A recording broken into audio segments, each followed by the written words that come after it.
Grabe yung gradient. 16.8. Hingal talaga. Parang ayoko nang tapusin.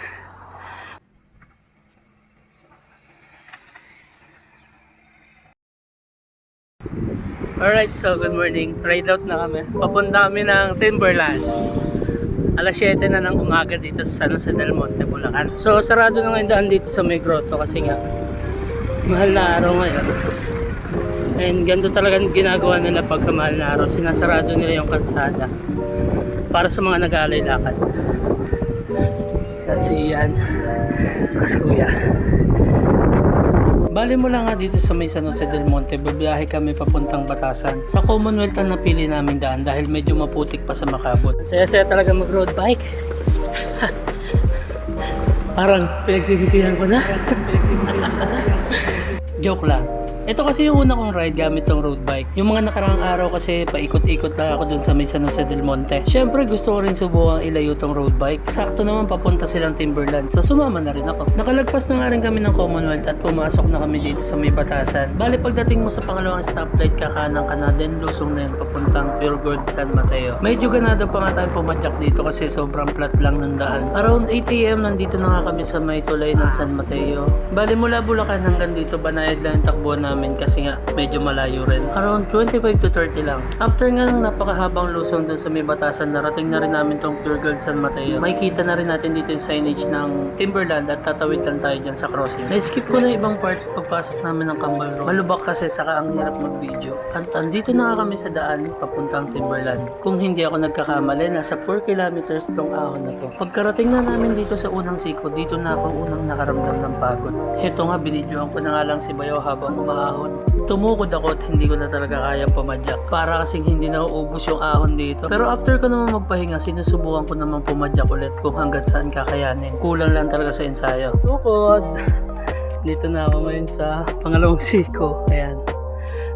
Paano nyo nakaya to?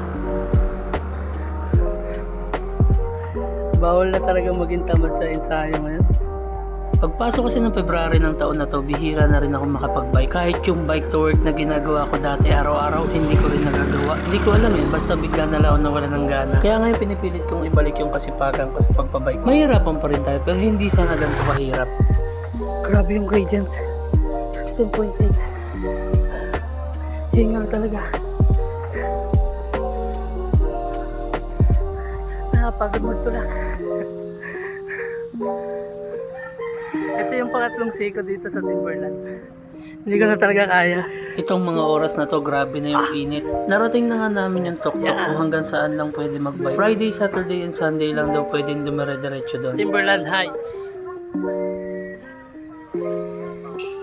Pagdating nga namin dito, nagpahinga lang kami saglit at konting picture-picture dahil unti-unti niya rin tumitirik ang init ng araw. 3 beses akong tumukod, saka isang beses nagtulak. Doon sa pangatlong siko, tulak na lang talaga. Kasi hindi na kaya ng tuhod ko. Isang beses ka ba daw magpahinga tuwigil magbike? At habang lumulusong kami, isa lang yung naisip ko. Kailangan talaga ng matinding disiplina. Huwag kang umasang lalakas ka kung tamad ka mag-ensayo. So yun, uwian na. Nag-decide kami na magmakabod para loop talaga. Hindi na kami dadaan ng Commonwealth kasi kanina doon na kami dumaan. Paglampas nga namin ng Pure Gold, dumiretso na rin kami dito sa may Montalban. May daan din kasi dito papuntang San Jose del Monte, Bulacan. Hindi ko na nabidyohan yung part na yun, pero grabe yung mga ahon doon. Bukod sa sobrang init, puro dump truck pa yung kasabay mo. Nagtulak din ako doon. Ito yung tunay na bumudol sa akin. Nang nakarecover na ako, pumadyak na ako ulit. Kaya lang iba rin kasi talaga yung init. Kulang ako sa heat training. Yung ahon na yan, tinulak ko rin yan. Kaya ang ginagawa ko, binibidyohan ko na lang yung mga kasama ko. Medyo gutom na rin kasi ako sa part na to. Parang nahihirapan na akong kumilos. And yun, may nahanap na rin kaming kainan. Dito na nga rin kami maglalunch at magpapahinga. Kayo na bahala kung anong basa. Maganda yung view dito, kitang-kita mo yung Sierra Madre. Isa pa, tanaw na tanaw din dito yung lugar kung saan kami nanggaling kanina. After nga namin kumain at magpahinga, pumadyak na kami ulit. Nasa 20 kilometers pa kasi to at saka marami pa rin ahon na dadaanan dito. Kailangan ko pa rin talaga mag-practice sa bike na to. Dahil para sa akin, sobrang laking adjustment din ang kailangan pag galing ka sa mountain bike at lilipat ka sa road bike. Lapit na pre! Lapit na!